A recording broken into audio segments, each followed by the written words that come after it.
நன்றி மறப்பது நன்றன்று. இது இந்த காணொளிக்காக, இந்த கணத்துக்காக இல்லை, என் காலத்துக்கும் நான் ஞாபகம் வச்சுக்கணும்னு நினைக்கிறது.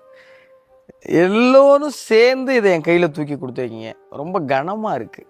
அவ்வளோ அன்பு உள்ள நண்பர்கள்லாம் வந்து சொன்னாங்க, வெளியில் உங்களுக்கு பெரிய ரெஸ்பான்ஸ் இருக்குது அப்படி இப்படி சொன்னாங்க. அப்போல்லாம் ஒன்றும் தெரியலை. ஆனால் அதை வந்து பார்க்குறப்ப அவ்வளோ வியப்பாக இருக்குது. எனக்கா, நிஜமாலே எனக்கா இவ்வளோ அன்பு? எனக்கா என் உழைப்புக்கு இவ்வளவு அன்பு கிடைக்குமான்னு அவ்வளோ வியப்பாக இருக்குது. மலைச்சு போய் நிற்கிறேன், பேசவே முடியலை. எப்படி நன்றி சொல்லலாம்னு யோசிச்சு பார்த்தா தெரியலை. சரி, நன்றினே சொல்லிடலாமே அப்படின்னு தோணுச்சு. இந்த கப்பை முதல்ல பிக் பாஸில் காமிச்சு இந்த கோப்பைக்கிட்ட பேசுங்கன்னு சொன்னாங்க. அப்போ சொன்ன வார்த்தையை மறுபடியும் ஒரு முறை ஞாபகப்படுத்தணும்னு நினைக்கிறேன். அதுதான் நான் என் நன்றியை சொல்கிற விதத்துக்கு சரின்னு நினைக்கிறேன். இந்த மக்களின் அன்பும் அங்கீகாரமுமான கோப்பை மிக நிச்சயமாக என்னுடைய நேர்மையாலையும் என்னுடைய உண்மையாலையும் நானாக இருக்கிறதாலையும் காப்பாற்றிக்குவேன். இது என் உழைப்பின் மேலே சத்தியம்.